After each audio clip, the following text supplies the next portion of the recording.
Bonjour à tous. L'angoisse de la page blanche le jour de l'examen fait sans doute partie de vos peurs si vous préparez le bac de français. Si vous craignez de rester bloqué devant le texte ou que vous ne savez pas comment vous y prendre pour faire votre commentaire, je vais vous livrer toute la méthode étape par étape et les conseils pour réussir à commenter un texte quel que soit son genre.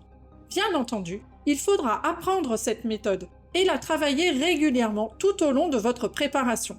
Vous verrez ainsi que commenter un texte est à votre portée. Allez, entrons tout de suite dans le vif du sujet.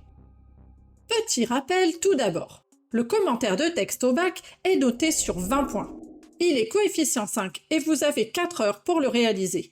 Il faudra donc bien utiliser tout votre temps pour produire un écrit de qualité et aller chercher le maximum de points.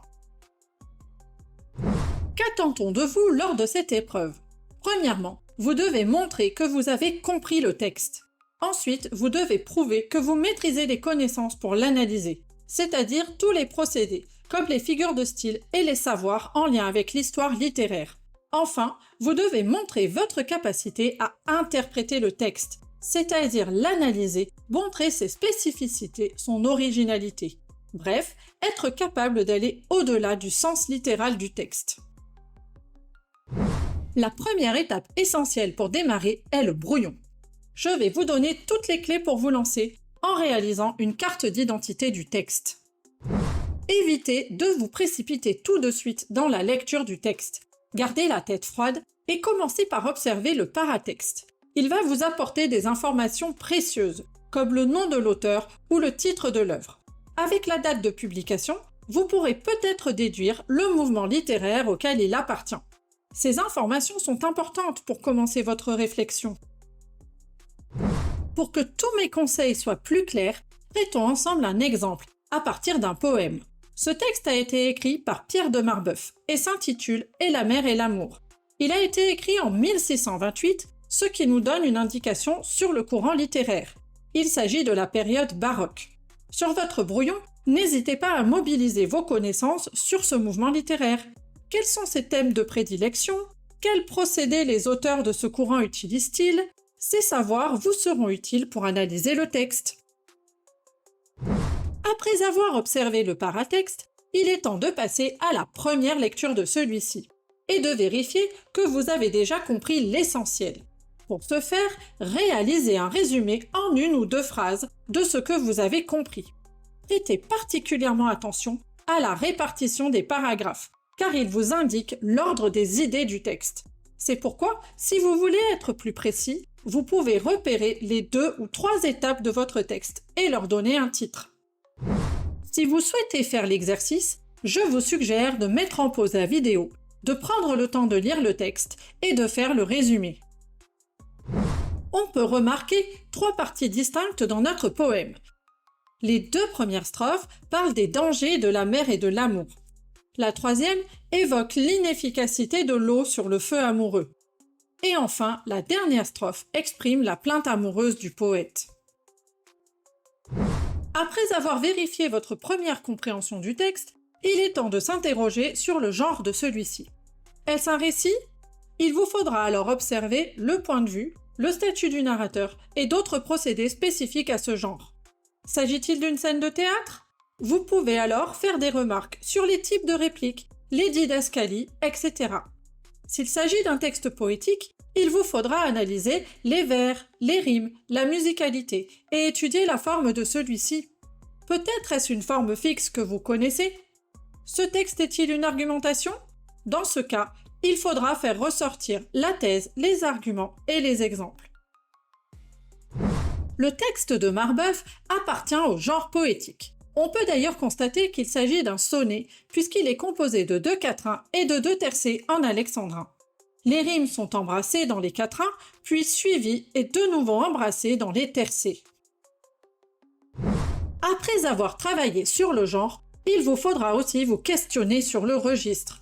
N'hésitez pas à noter vos impressions de lecture, les émotions que le texte vous fait ressentir. Vous fait-il rire? Fait-il appel à votre pitié? C'est à partir des sentiments que vous ressentez que vous pourrez en déduire le registre. Est-il lyrique, pathétique ou satirique?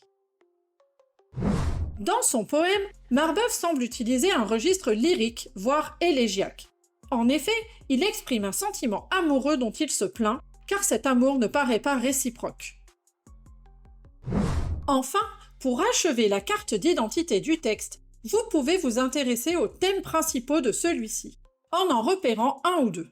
On pourrait trouver par exemple l'amour impossible, la liberté ou encore la souffrance. Ainsi, dans notre poème, on peut repérer 3 thèmes essentiels: l'amour malheureux, le feu et la mer. Maintenant que vous avez les idées claires sur les points essentiels du texte, il est temps de passer à une analyse beaucoup plus précise et fine du texte, sous forme de tableau. Sur votre brouillon, commencez à tracer un tableau en 3 colonnes. Une pour les citations qui vous paraîtront importantes à interpréter dans le texte, la seconde pour tous les procédés que vous allez pouvoir repérer et nommer. Et la dernière pour l'analyse, l'interprétation que vous allez faire des citations et des procédés identifiés. Ensuite, relisez votre texte plusieurs fois, en surlignant tous les éléments significatifs de celui-ci. Par exemple, vous pouvez vous intéresser aux champs lexicaux, aux figures de style, à la ponctuation, bref, tous les procédés qui peuvent vous permettre de construire une analyse précise. Complétez votre tableau jusqu'à avoir balayé l'ensemble de votre texte. L'idéal est d'avoir entre 10 et 15 lignes de tableau remplies pour pouvoir par la suite réaliser votre développement. Voici un exemple de quelques lignes de tableau complétées à partir du poème de Marbeuf. Comme il s'agit d'un brouillon, il est bien entendu inutile de tout rédiger. Vous pouvez vous contenter de prendre des notes. Pour vous aider dans vos interprétations, vous pouvez bien sûr prendre appui sur les premiers repérages que vous aviez faits lors de la carte d'identité du texte. Par exemple, si on se concentre sur la première ligne de tableau, j'ai relevé « je », « me » et « m'», qui sont des pronoms personnels de la première personne. L'omniprésence de ces pronoms est la marque du registre lyrique qui permet au poète d'exprimer ses sentiments amoureux. Maintenant que le texte n'a plus de secret pour vous, il est temps de passer à l'élaboration du plan. Toujours sur votre brouillon, listez au moins 6 idées, en relisant la partie interprétation de votre tableau et la carte d'identité du texte. C'est là que vous trouverez tous les éléments nécessaires pour former votre titre. Écrivez toutes les idées qui vous passent par la tête et ensuite, triez-les et reformulez-les pour faire apparaître les singularités, les spécificités du texte. Voici ma liste d'idées concernant le poème et l'amour et la mer. Pour les formuler, je me suis inspirée des thèmes que nous avons trouvés dans la carte d'identité, c'est-à-dire l'association entre l'eau et l'amour, ou encore les souffrances du poète. J'ai également fait apparaître la forme poétique du sonnet, ainsi que le registre lyrique.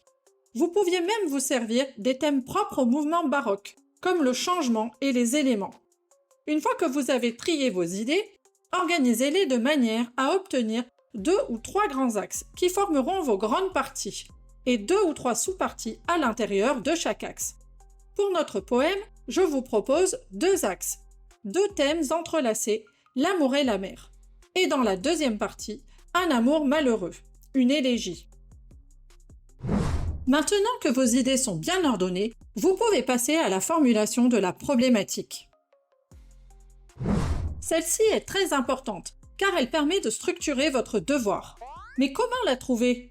Prenez appui sur les axes de votre plan et combinez-les de manière à former une question. Vous pouvez aussi la faire porter sur l'un des thèmes essentiels du texte, ou encore faire ressortir le registre dominant. Plusieurs possibilités s'offrent à vous. Vous pouvez la formuler sous forme de question et vérifier sa validité, en vous demandant si votre plan y répond. Soignez-la particulièrement, car c'est elle qui donne le ton au début de votre commentaire. Je vous propose la problématique suivante pour le poème de Marbeuf. Comment la comparaison entre la mer et l'amour sert-elle l'expression du sentiment amoureux? Voyons maintenant quelles sont les étapes pour rédiger une excellente introduction. Ma petite astuce pour la rédiger consiste à retenir que les 3 étapes qui la composent commencent toutes par la lettre P. Commencez par faire une phrase d'accroche qui permettra de présenter votre texte. Ensuite, posez le problème en reprenant la problématique que vous avez formulée auparavant sur votre brouillon. Et enfin, annoncez les 2 ou 3 grands axes de votre plan. Voici un exemple d'introduction qui respecte la règle des 3 P. Tout d'abord, j'ai écrit une phrase d'accroche sur le thème de l'amour, puis j'ai présenté le texte, en n'oubliant pas de préciser son genre et le mouvement littéraire auquel il appartient. Ensuite, j'ai repris la problématique que nous avions formulée plus haut. Et enfin, j'ai annoncé mon plan en 2 parties. Vous pouvez mettre en pause le temps de lire entièrement ma proposition d'introduction. Il ne vous reste plus qu'à rédiger votre devoir, en veillant à faire des paragraphes qui commencent par un alinéa et en sautant des lignes, pour séparer les différentes parties de votre développement. Terminons par la conclusion. Elle se fait en 3 étapes.